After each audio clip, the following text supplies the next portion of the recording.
ఇప్పుడే జీ5 app download చేయండి. చూడండి మీ ఫేవరెట్ టీవీ షోస్ ఎప్పుడైనా ఎక్కడైనా.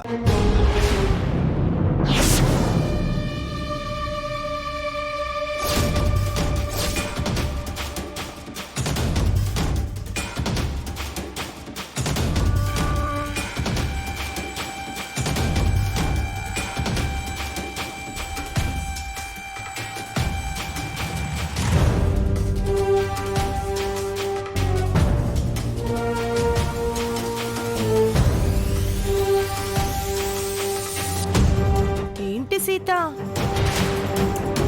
నీ ఫోన్కేదో ప్రళయం వచ్చినట్టుంది.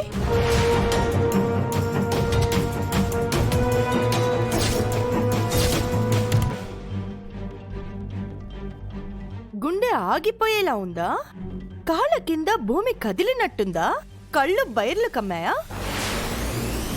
నీ ఫీలింగ్స్ లోపలే ఉంచుకోకు, బయటికి కక్కేయ్.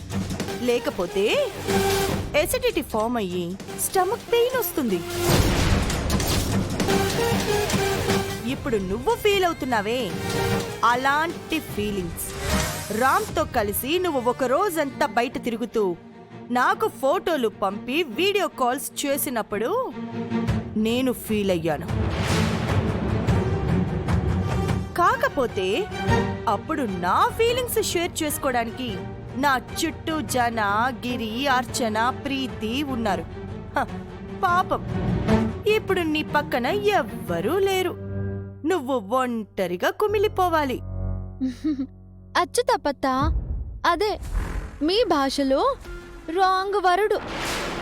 నేను ఒంటరిగా లేను, నా ఎదురుగా మీరున్నారు కదా. నాతో నీ ఫీలింగ్స్ షేర్ చేసుకోవడానికి నేను నీ ఫ్రెండ్ని కాదే, శత్రువుని. శత్రువుతో ఛాలెంజ్ చేయడం కూడా ఫీలింగ్స్ షేర్ చేసుకోవడం లాంటిదే అత్తా. ఇలాంటి చీప్ టిక్స్ ప్రే చేస్తే నేను ఫీల్ అయిపోతానని మీ ఫీలింగా? నా భర్త పక్కన ఒక్క మా అక్కే కాదు 100 మంది అమ్మాయిలున్నా నేను ఫీల్ అవ్వను. మరి ఎందుకే షాక్ అయ్యావు? మీకు షాక్లా కనిపించిందా? నేను సర్ప్రైజ్ అయ్యాను. కాసేపైనా మా అక్క తన కష్టాన్ని మర్చిపోయి సంతోషంగా ఉంది కదా అని థ్రిల్ అయ్యాను. నువ్వు థ్రిల్ అవ్వడానికి మీ అక్కతో ఉన్నది మీ బావ కాదే, నీ భర్త. నా భర్త ఎవరితో ఉన్నా హద్దుల్లో ఉంటాడు. మా అక్క ఎక్కడ ఉన్నా నీతిగా ఉంటుంది. ఏంటే నీ నమ్మకం? మనుషుల మీద మీకు నమ్మకం లేకపోవచ్చు, కానీ నాకుంది. నా భర్తను మా అక్కను బయటికి పంపించి మీరు పొందుతున్న రాక్షసానందం చూస్తుంటే మీ నీచమైన బుద్ధికి తగిన శాస్తి చెయ్యాలని నాలో కసి పెరుగుతుంది. నన్ను తిట్టుకోవడం తప్ప నువ్వేమి చేయలేవే. మీ స్థానంలో ముందున్న నా మామ కన్న తల్లి మా అత్తమ్మ సుమతి గారు బ్రతికి ఉండుంటే మీలా ప్రవర్తించేది కాదు.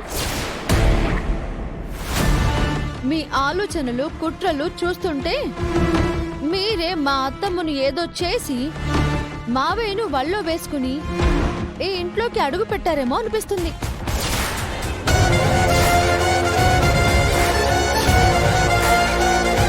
జీ5 యాప్ డౌన్లోడ్ చేసి అన్ని ఎపిసోడ్స్ పూర్తి ఉచితంగా చూడండి.